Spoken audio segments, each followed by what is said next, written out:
يمر الإمام أمير المؤمنين صلوات الله عليه على زادان خادم لسلمان المحمدي.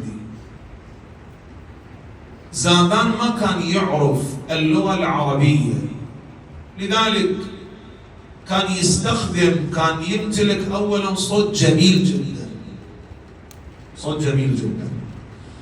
لكن كان يستخدم هذا الصوت في أشعار، كان يستخدم هذا الصوت إلى كلام غير القرآن الكريم.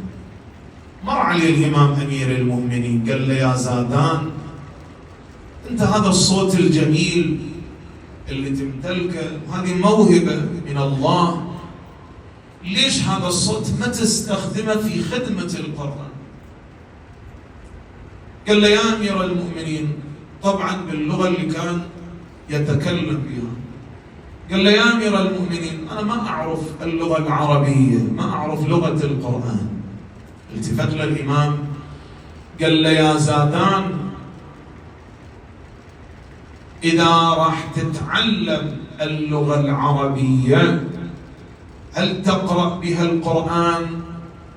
تعاهدني ألا تقرأ بهذه اللغة بهذا الصوت إلا القرآن الكريم؟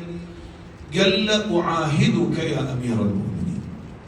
الرواية تقول الإمام صلوات الله عليه أمير المؤمنين وضع فمه على فم زادان، صاروا الناس تمر ويسمعون زادان يقرأ القرآن بصوت جميل.